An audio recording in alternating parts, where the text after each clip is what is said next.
प्राचीन भारत की बात है। मगध राज्य के पास एक शांत जंगल में एक बौद्ध साधु रहते थे, महाथेरा आनंद। वे बुद्ध के प्रिय शिष्य थे और गहन ध्यान, सेवा और जीवन के गूढ़ रहस्यों को समझने के लिए विख्यात थे। हर दिन दूर दूर से लोग उनसे मार्गदर्शन लेने आते थे। एक दिन एक युवा व्यापारी उनके पास पहुंचा।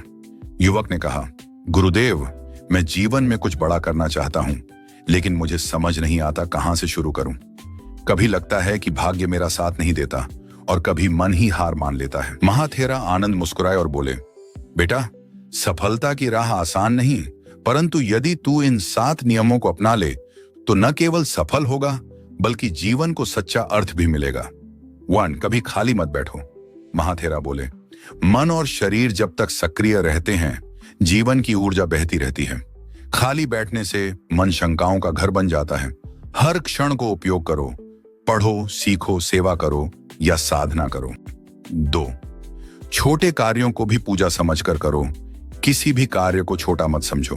बर्तन धोना हो या व्यापार चलाना, उसे ध्यान और समर्पण से करो। यही कार्य तुझे महान बनाएगा। 3.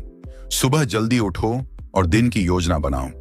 प्रभात में ब्रह्म मुहूर्त की शक्ति होती है। जब दुनिया सो रही हो तब जागकर तप करने वाला ही आगे बढ़ता है।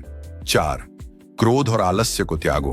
क्रोध बुद्धि को जला देता है और आलस्य अवसरों को चुरा लेता है। इन दोनों से दोस्ती रखोगे तो सफलता दूर रहेगी। 5वीं, सही संगति चुनो। संगत वैसी हो जो तुझे प्रेरणा दे, जो तेरे विचारों को ऊपर उठाए।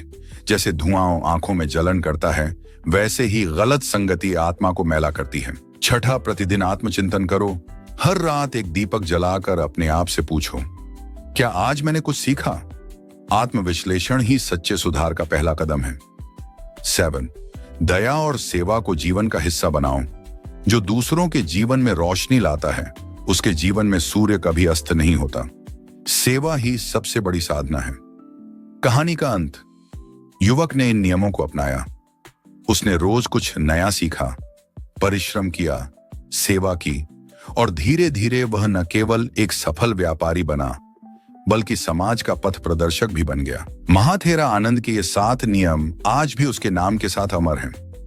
जो कभी खाली नहीं बैठा वह कभी असफल नहीं हुआ। भाइयों, उम्मीद करते हैं कि यह कहानी आप सभी को जरूर अच्छी